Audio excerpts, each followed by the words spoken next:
Hola, ¿qué tal? Sean bienvenidos nuevamente a este espacio de Anatomic. Es un gusto saludarlos. Soy el doctor Miguel Ángel Estrada y el día de hoy vamos a platicar sobre la anatomía del mediastino. Recordemos que en el interior de la caja torácica se va a encontrar la cavidad torácica y esta cavidad torácica la vamos a dividir en tres cavidades. Lateralmente en el lado derecho e izquierdo respectivamente vamos a tener a las cavidades pleurales que van a contener el pulmón derecho y el pulmón izquierdo. Y en el centro voy a encontrar la cavidad conocida como mediastino, que va a estar limitada en la parte anterior por el esternón y en la parte posterior por la columna torácica. En la parte superior va a llegar a lo que es la apertura torácica superior a la altura de la primera vértebra torácica y en la parte inferior siguiendo lo que es el diafragma hasta alcanzar la 12ª vértebra torácica. Para poder dividir el mediastino, se van a trazar unas líneas imaginarias conocidas como planos. El plano más importante va a ser el plano transverso del tórax, que es un plano que va a pasar en sentido horizontal desde lo que es el ángulo del esternón hasta el disco intervertebral de T4 con T5. Lo que queda por encima se va a conocer como mediastino superior y lo que queda por debajo va a ser el mediastino inferior. En la parte superior, el límite lo va a marcar la primera vértebra torácica y en la parte inferior una línea imaginaria que va desde lo que es la articulación sifoesternal, pasando por encima del diafragma hasta el cuerpo vertebral de T9. Sin embargo, recordemos que también posterior al diafragma hasta la 12ª vértebra torácica se considera en algunas bibliografías como parte del mediastino. Entonces, tenemos nuevamente la línea que divide a lo que va a ser el mediastino en mediastino superior y mediastino inferior, conocida como plano transverso del tórax, que mencionábamos va desde el ángulo del esternón, antes llamado ángulo de Lewis, hasta el disco intervertebral de T4 con T5. Entonces, lo que me queda por arriba, en color rosita, es el mediastino superior, y lo que me queda por debajo va a ser el mediastino inferior. Este, a su vez, lo vamos a dividir en tres: mediastino anterior, mediastino medio y mediastino posterior. El mediastino anterior va a encontrarse desde lo que es la cara interna del esternón hasta la hoja anterior del pericardio que envuelve el corazón. El mediastino medio va a ser entre la hoja anterior del pericardio hasta la hoja posterior y contiene al corazón con la raíz de los grandes vasos. Y el mediastino posterior va a quedar por detrás del mediastino hasta lo que son los cuerpos vertebrales. En esta imagen podemos observar en un corte en sentido sagital el plano transverso del tórax.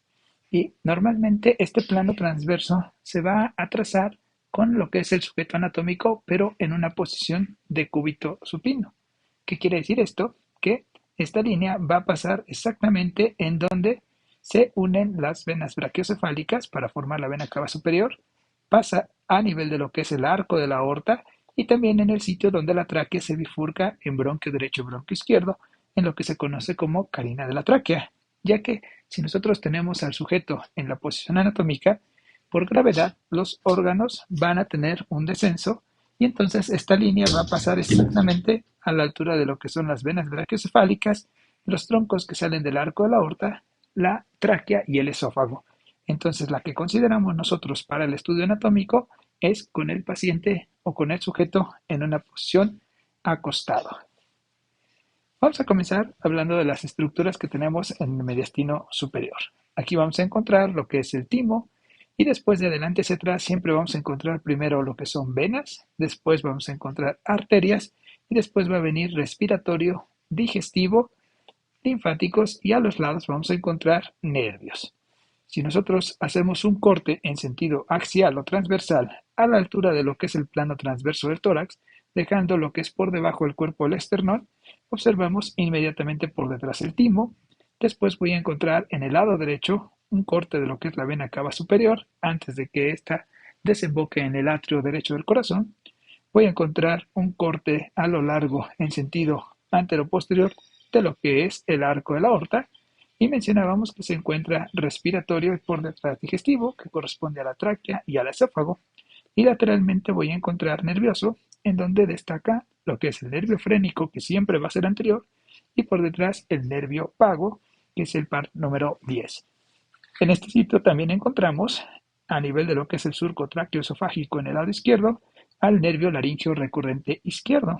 Hay que recordar que el nervio laringio recurrente del lado izquierdo va a recurrir o a dar la vuelta sobre lo que es el arco de la aorta, por eso lo podemos ver en este corte, y no observamos el del lado derecho, ya que en el lado derecho va a recurrir a nivel de la subclavia y no alcanza a entrar hacia lo que es el mediastino superior. Entre lo que es el esófago y la columna torácica vamos a encontrar al conducto principal, que es el conducto torácico, conducto linfático principal. Y por los lados de la columna destacan los troncos simpáticos. Si el corte lo hacemos ya por lo que es a la altura del manubrio del esternón, entonces aquí en este sitio vamos a encontrar las dos venas brachiocefálicas.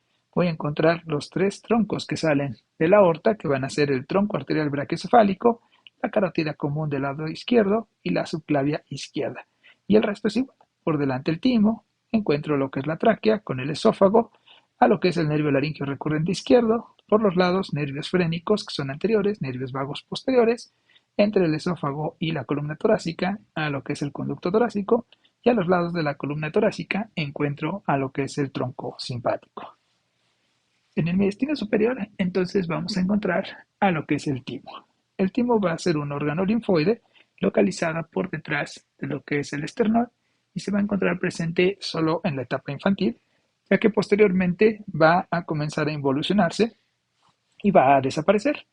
Tiene tejido linfoide, desde un color más o menos grisáceo marrón, de un aspecto cerebroide y se va a encargar de la producción de los linfocitos T.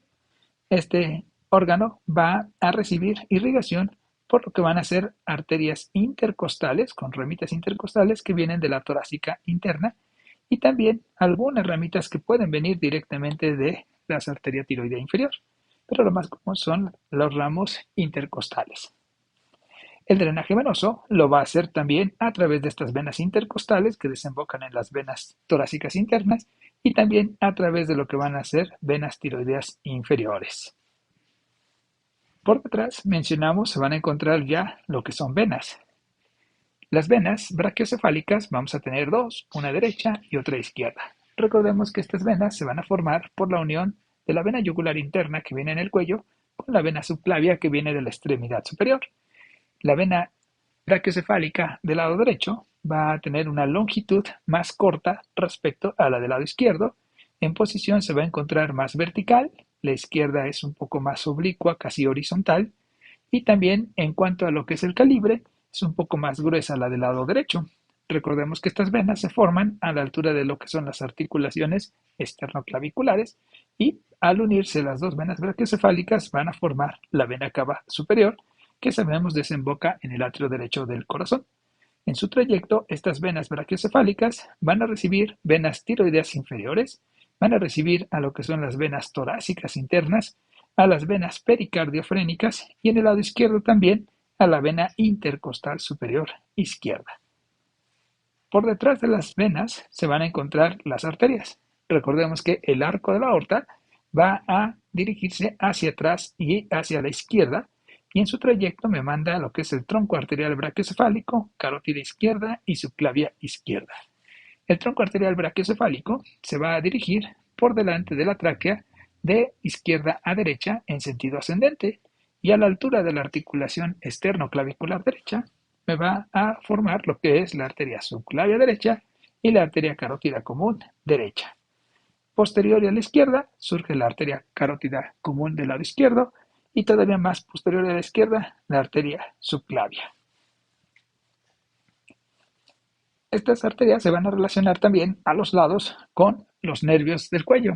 En este sitio vamos a tener dos nervios muy importantes de cada lado. El que va a pasar ligeramente más anterior va a ser el nervio frénico. Sabemos que el nervio frénico viene del plexo cervical desde C3 a C5 y va a venir descendiendo por delante de lo que es el músculo escaleno anterior, pasando entre el escaleno y la vena subclavia. Se va a adherir a la vena brachiocefálica derecha, posteriormente a lo que es la vena cava superior y de ahí a lo que es el pericardio del lado derecho para alcanzar el diafragma. En el lado izquierdo, de modo similar, viene por delante de lo que es el escaleno anterior y pasa también entre el escaleno y el vaso subclavio para después correr por enfrente de lo que es la aorta y de lo que es la arteria pulmonar del lado izquierdo para pegarse a lo que es el pericardio y llegar al diafragma. Y de esta manera va a inervar ambos. Y posterior a lo que es este nervio frénico, vamos a encontrar a los nervios vagos. Tenemos dos nervios vagos, derecho e izquierdo. Recordemos que el nervio vago corresponde al nervio craneal número 10, que se origina a nivel del tallo cerebral, específicamente en la médula oblongada, y sale por detrás de lo que es el surco retroolivar, para posteriormente abandonar el cráneo por el foramen yugular. Desciende dentro de la vaina carotidia por detrás de lo que es la yugular, que es lateral, y la carótida, que es medial. Después se va a meter entre lo que van a ser los vasos brachiocefálicos, pasando por la parte posterior, se va por detrás del bronquio derecho para formar los plexos esofágicos y después continuar por la parte posterior del esófago para ingresar al interior del abdomen. Y en el lado izquierdo, el vago viene descendiendo en la vaina carotidia, se va a meter también entre lo que son vasos brachiocefálicos y la carótida común izquierda, pasa por delante de la aorta, aquí es donde me manda el ramo laringio recurrente del lado izquierdo. Posteriormente se va por detrás del tronco pulmonar, pasa por detrás de lo que es el bronquio del lado izquierdo para irse al esófago y pasar a formar parte de lo que es el tronco anterior de lo que es el esófago hacia el abdomen. Continuando en el mediastino superior, detrás de las arterias vamos a encontrar lo que va a ser respiratorio y digestivo. En respiratorio vamos a tener a la tráquea y en digestivo al esófago. La tráquea, recordemos que es continuación de la laringe en el cuello a la altura de la sexta vértebra cervical por debajo del cartílago cricoides. Entonces tiene una porción cervical y una porción torácica. Y esta porción torácica la vamos a encontrar localizada en el mediastino superior y justamente a la altura de lo que es el plano transverso del tórax. La tráquea se va a bifurcar y se va a dividir en un bronquio del lado derecho y en un bronquio del lado izquierdo. Posterior a lo que es la tráquea se encuentra el esófago, que también recordemos va a originarse a la altura de C6 por detrás de lo que es el cartílago cricoides, donde se encuentra el músculo cricofaringio, que es el esfínter esofágico superior, y de ahí se va a dirigir por lo que es el cuello hacia el interior del tórax. Al esófago se le van a reconocer tres porciones: la porción cervical, la porción torácica y una porción abdominal. Es más largo que la tráquea, más o menos unos 25 centímetros, hasta desembocar a nivel del estómago dentro del abdomen a la altura de T11. Si nosotros observamos en el mediastino superior, la tráquea es anterior y ligeramente a la derecha, y el esófago se va a encontrar entre lo que es la tráquea y la columna torácica, ligeramente hacia la izquierda de la tráquea. Y en el surco traqueosofágico del lado izquierdo, habíamos mencionado, se encuentra el nervio laringio recurrente izquierdo. Una vez que el esófago continúa hacia el mediastino posterior, va a ser desplazado por la aorta hacia el lado derecho. Ahora vamos a lo que corresponde el mediastino inferior. Habíamos dicho que se divide en un mediastino anterior, un mediastino medio y un mediastino posterior. Y vamos a platicar entonces del mediastino anterior. Este se va a encontrar localizado por detrás de lo que es el esternón y por delante de lo que es la hoja anterior del pericardio, siendo un espacio muy reducido que está interpretado aquí con color azul. ¿Qué estructuras voy a encontrar dentro de lo que es este mediastino anterior? Voy a encontrar a los músculos transversos del tórax, venas y arterias torácicas internas, ligamentos pericardioesternales y también nódulos linfáticos. El músculo transverso del tórax de cada lado, recordemos, es un músculo que se va a originar en la cara interna de lo que es el borde del esternón para dirigirse hacia la cara interna de las costillas 2, 3, 4, 5 y 6. Y recordemos que se relaciona con los vasos torácicos internos. Estos vasos torácicos internos van a ser las arterias y venas torácicas internas. Las arterias se originan de la subclavia y van a descender en sentido vertical paralelo a lo que es el esternón por la cara interna, detrás de lo que son los cartílagos costales, y se mete entre estos y el músculo transverso del tórax, para después dividirse en una arteria musculofrénica y una arteria epigástrica superior. Y la vena es lo mismo, pero en sentido inverso. La unión de las venas musculofrénica con epigástrica superior forman la vena torácica interna, que asciende en sentido vertical entre lo que es el músculo transverso del tórax y los cartílagos de lo que son las costillas, para ascender y desembocar en sus respectivas venas brachiocefálicas derecha e izquierda. En este sitio se van a encontrar, decíamos, también lo que son los ligamentos entre el pericardio y el esternón. así como algunos nódulos linfáticos. El mediastino medio va a encontrarse detrás de lo que es la hoja anterior del pericardio y delante de la hoja posterior del pericardio, limitado arriba por la raíz de los grandes vasos y por debajo por el centro tendinoso del diafragma. Entonces, en este sitio voy a encontrar al corazón con las raíces de los grandes vasos. Recordemos que el pericardio se va a dividir en dos. El pericardio que queda por fuera, que es fuerte y resistente, se conoce como pericardio fibroso, y el que queda por dentro y que se va a adherir al pericardio fibroso y a lo que es el corazón se le conoce como pericardio seroso.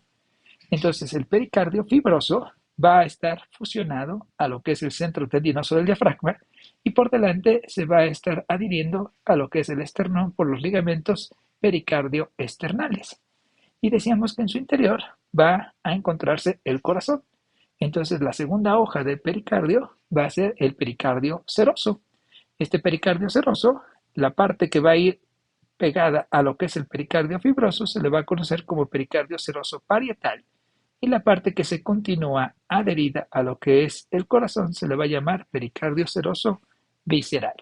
Y entre los dos se va a encontrar lo que conocemos como espacio pericárdico que tiene al líquido pericárdico. Si observamos el pericardio, se ve cómo está detrás del esternón y está fusionado con lo que es el diafragma y va a estar irrigado por sus vasos pericardiofrénicos. En la parte interna vamos a tener que el pericardio se va a ir envolviendo lo que es el corazón y las raíces de los grandes vasos, de tal manera que si nosotros recordamos embriológicamente, el corazón va a formarse como un tubo cardíaco primitivo con un extremo arterial y un extremo venoso, y este va a ir plegándose o doblando de tal manera que va a formar el vértice del corazón y se va a dividir las cavidades derechas e izquierdas y al irse uniendo el extremo arterial y venoso, las arterias quedan por enfrente y las venas quedan por la parte posterior. Por lo tanto, entre ellas va a haber una porción de pericardio que va a atravesar dejando por enfrente a las arterias y a las venas por detrás y por eso se le conoce como el seno transverso del pericardio. Y entre lo que es la punta y por detrás del corazón, hasta lo que es la altura del atrio del lado izquierdo, donde se enfocan las venas pulmonares, se va a encontrar otra porción de pericardio seroso y parietal que va a conocerse como el seno oblicuo. Aquí tenemos nuevamente lo que es ya la irrigación del pericardio, que ya se había mencionado en ese tema. Entonces las arterias pericardiofrénicas van a originarse en la arteria torácica interna y van a irrigar al pericardio y parte del diafragma. Y las venas pericardiofrénicas van a ascender y van a desembocar en las venas brachiocefálicas de cada lado. Y la inervación va a estar dada por el nervio frénico. El mediastino posterior va a tener en su interior a lo que es el esófago, los plexos nerviosos principalmente derivados de lo que va a ser el vago, a lo que es la aorta, al sistema ácigos, al conducto torácico y a los troncos simpáticos. El esófago ya habíamos mencionado la porción que pasa por el mediastino superior y mencionamos que al ingresar hacia lo que es el mediastino inferior, específicamente el posterior, la aorta lo desplaza hacia lo que es el lado derecho, pero después viene descendiendo y va a cruzar por enfrente de lo que es la aorta para alcanzar el hiato esofágico a la altura de T10 y formar la porción esofágica abdominal. Aquí observamos nuevamente cómo va siendo desplazado hacia lo que es el lado derecho, de tal manera que nosotros lo podemos observar en la cavidad torácica por el lado derecho, ya que en el lado izquierdo se va a encontrar la aorta. Y va a estar conformando lo que van a ser los plexos, que van a ir enredados en el esófago y que van a mandar lo que van a ser terminales nerviosas hacia lo que son pulmones, al corazón y al mismo esófago, que vamos a hablar más adelante a detalle de esta inervación. Si nosotros abrimos lo que es el tórax del lado derecho, retiramos el pulmón, observamos parte de lo que es el mediastino superior, en donde se encuentran vasos brachiocefálicos y el inicio de lo que es la vena cava superior. Por detrás se encuentra lo que es la tráquea, en relación con lo que es el nervio frénico, posteriormente lo que es el esófago, en relación con los nervios vagos. Ahora, a nivel de lo que es el mediastino inferior, por delante de lo que es el pericardio está el mediastino anterior, Aquí observamos el pericardio, que se relaciona con el mediastino medio. Aquí el sitio donde desemboca la vena cava superior. Tengo el ilio pulmonar, que recordemos va a tener a sus venas pulmonares, sus arterias pulmonares, que las arterias van por arriba, las venas por enfrente y por detrás lo que son los bronquios. Y aquí, como estamos en el lado derecho, se observa perfectamente lo que es el esófago del lado derecho y el sistema ácigos, que vamos a hablar más adelante, así como los troncos simpáticos. Si lo observamos desde el lado izquierdo, ya no alcanzamos a ver el esófago y a nivel de lo que es el mediastino posterior va a sobresalir lo que es la aorta y también se observa lo que va a ser el sistema ácigos del lado izquierdo conocido como hemiácigos. La aorta se va a originar a nivel del ventrículo izquierdo. Se va a dirigir hacia arriba y hacia la derecha, pero después va a describir un arco que va para atrás y hacia la izquierda para formar posteriormente lo que es la aorta descendente. Por lo tanto, la aorta va a tener tres porciones: aorta ascendente, arco o callado de la aorta y la aorta descendente, que se divide en aorta torácica y aorta abdominal cuando ésta rebasa el hiato aórtico del diafragma. Sabemos que a nivel de lo que es el arco de la aorta surgen el tronco arterial brachiocefálico, que me va a originar la subclavia derecha y la carótida común derecha. Atrás y a la izquierda surge la arteria carótida común izquierda, que se va hacia el cuello, y más posterior lo que es la arteria subclavia izquierda, que se va a la extremidad superior. También cuando vimos lo que es la irrigación de la caja torácica, mencionamos que las arterias intercostales de la tercera hacia abajo, hasta la 11 y la 12, que es la subcostal, se van a originar directamente de lo que es la aorta.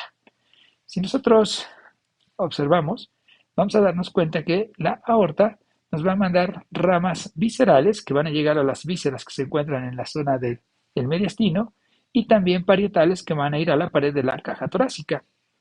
Entonces va a mandar varias ramas que van a ir a los órganos que se encuentran en lo que es el mediastino.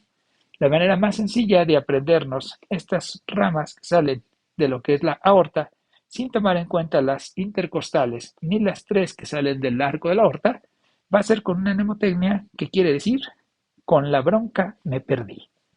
Con coronarias, la ligamento arterioso, que como tal no es una arteria, pero recordemos que es un vestigio de lo que es el conducto arterioso de la etapa embrionaria. Bronca, bronquiales, mediastínicas y esofágicas. Perdí, pericárdicas y diafragmáticas. Vamos a irlas repasando una por una. Recordemos entonces que la aorta surge del ventrículo izquierdo y que inmediatamente va a tener unas dilataciones, que son sus senos aórticos, donde se van a originar las arterias coronarias. Tenemos dos arterias coronarias, una derecha y una izquierda. La derecha irriga la parte derecha del corazón y posterior, y la izquierda inmediatamente se divide en interventricular anterior y circunfleja para la parte anterior e izquierda del corazón. Después, ya habíamos mencionado, viene lo que es el arco de la aorta con sus tres arterias, sus tres troncos, y existe lo que es el conducto torácico en la etapa embrionaria, que cuando respiramos al nacer, este se va a obliterar y va a quedar lo que es el ligamento arterioso. Después voy a tener lo que son las arterias bronquiales. Recordemos que tenemos tres arterias bronquiales que se van a encargar de la irrigación de los bronquios y la irrigación nutricia de lo que es el pulmón. Las dos arterias bronquiales izquierdas surgen directamente de la aorta. Recordemos que la bronquial derecha lo hace de la tercera intercostal y muy rara vez de la aorta. Después tengo ramas que van a ir al mediastino y al esófago. En promedio tenemos 2 o 3 mediastínicas y de 4 a 6 esofágicas. Las que van a ir hacia la zona del pericardio se van a llamar pericárdicas y las que van hacia el diafragma en la parte superior son las diafragmáticas o frénicas superiores. El sistema ácigos es un sistema venoso de drenaje de la caja torácica y lo vamos a encontrar en el mediastino posterior. Recordemos que en la región lumbar vamos a tener unas venas que vienen ascendiendo, conocidas como las venas lumbares ascendentes. La vena lumbar ascendente del lado derecho, al rebasar el diafragma, va a continuar su trayecto como la vena ácigos. Esta vena ácigos asciende por encima de lo que es la columna torácica en la parte anterior, comienza ligeramente a la derecha, va entre lo que va a ser es el conducto torácico y lo que son los troncos simpáticos. Y va a ir ascendiendo y va a irse por la parte anterior de la columna torácica y a la altura de la vértebra T4 va a describir hacia enfrente un arco que va por encima de lo que es el bronquio derecho. ¿Para qué? Para desembocar directamente sobre la vena cava superior. Entonces, la vena ácigos va a ascender y desemboca en la vena cava superior a la altura de T4. En su trayecto va recibiendo a las venas intercostales posteriores de la cuarta hacia abajo.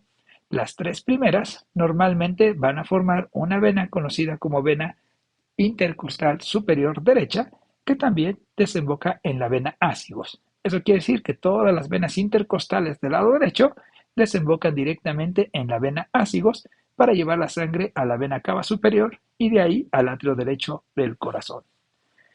En el lado izquierdo, la vena lumbar ascendente rebasa el diafragma y cambia de nombre y se continúa como vena hemiácigos. Se llama hemiácigos porque hemi quiere decir la mitad de. Entonces, esta vena es la mitad de la vena ácigos. Va a ascender y a la altura de T9, a este T8, entre T8 y T9, va a desembocar directamente en lo que es la vena ácigos y me va a recibir a las últimas venas intercostales de la 9 hacia abajo.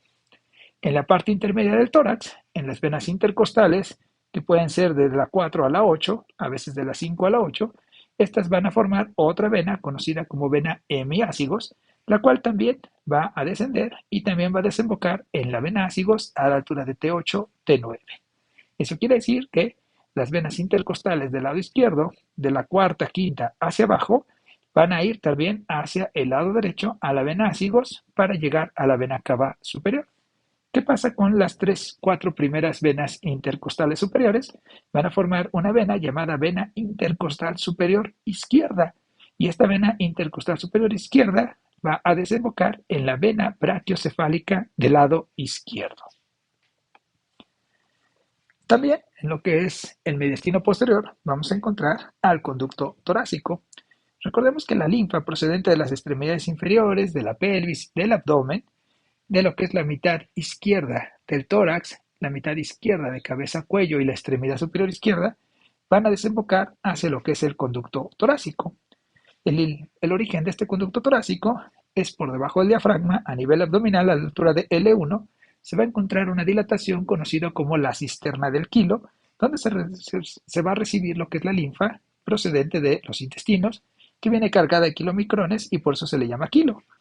Este va a iniciar el conducto torácico, que va a pasar por el hiato de la aorta y va a ascender en el interior del tórax, en el mediastino posterior, entre la vena ácigos y la aorta, y va a comenzar su ascenso, y más o menos a la altura de T6 va a dirigirse hacia lo que es la izquierda, pasando ya por detrás de los ramos de la aorta y de los vasos brachiocefálicos, va a ir corriendo por detrás de lo que es la tráquea y el esófago para subir hasta el cuello y desembocar en el ángulo venoso izquierdo. Recordemos que el ángulo venoso izquierdo se forma por la vena yugular interna y la vena subclavia, donde inicia la vena brachiocefálica izquierda.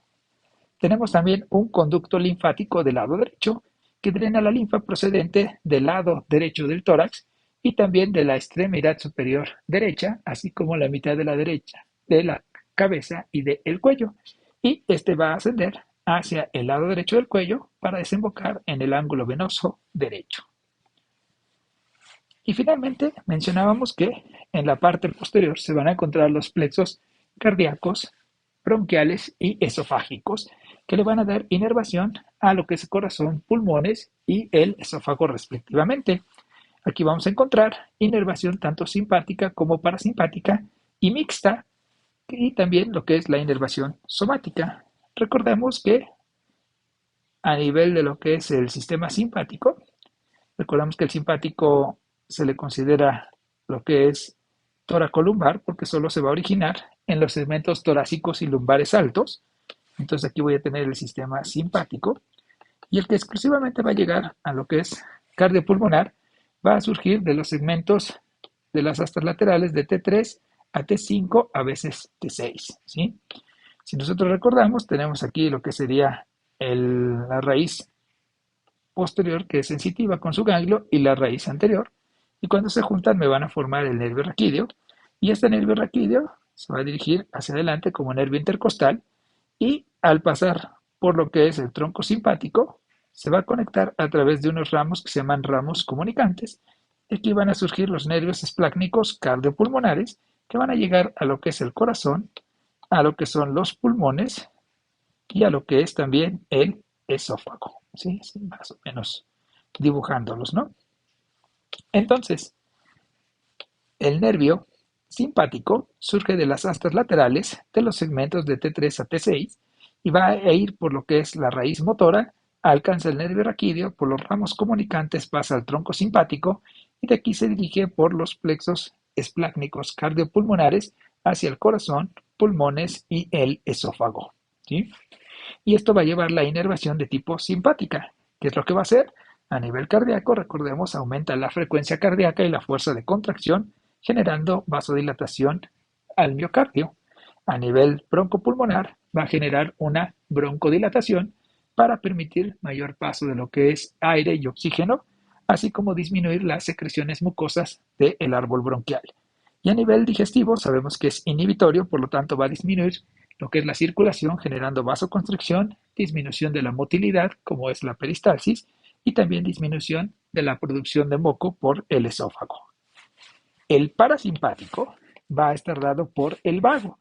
Ya habíamos mencionado que el vago viene por la parte posterior de lo que es los bronquios y se enreda a nivel de lo que es el esófago para después formar un tronco vagal derecho que es posterior y un tronco vagal izquierdo que es anterior e ingresar por el hiato esofágico hacia el interior del abdomen y va a traer la inervación parasimpática. ¿Qué tipo de inervación es esta? Pues bueno, recordemos que a nivel cardíaco va a generar disminución de la frecuencia cardíaca, a nivel bronquial va a condicionar una disminución del calibre, o sea, una broncoconstricción con aumento de la producción de moco, y a nivel digestivo va a ser excitatorio, por lo tanto va a producir más moco, va a generar vasodilatación y movimientos de peristalsis. Entonces estos plexos ya van a ser combinados. Y además decíamos que hay inervación somática. Esta inervación somática va a viajar en sentido inverso. Digamos, si hay una zona de isquemia o de infarto a nivel del corazón, este dolor va a viajar a través de estos plexos, siguiendo lo que son los nervios esplácnicos hacia el tronco simpático. De aquí va a pasar por los ramos comunicantes al nervio raquídeo y va a ingresar por lo que es el asta posterior hacia lo que es la médula espinal para llevar la información de dolor. Entonces, esta misma vía también la utiliza el esófago y el sistema broncopulmonar, de tal manera que el dolor puede llegar a confundirse y puede ser muy similar cuando se presenta un infarto o cuando hay una zona de espasmo bronquial o de espasmo esofágico. Por eso es muy importante que hagamos una buena historia clínica y que nuestros pacientes que tengan un dolor torácico los estudiemos bien y hagamos bien un protocolo con electrocardiograma, radiografías de tórax, etcétera, para establecer un diagnóstico adecuado y no dejar pasar por alto una situación grave como puede ser un infarto. Y bueno, de esta manera terminamos de repasar lo que es el mediastino. Esperemos que les sirva mucho este tema, que lo puedan estudiar y pues si les gustan estos videos, recuerden suscribirse a lo que es Anatomic y denle like. Nos vemos muy pronto.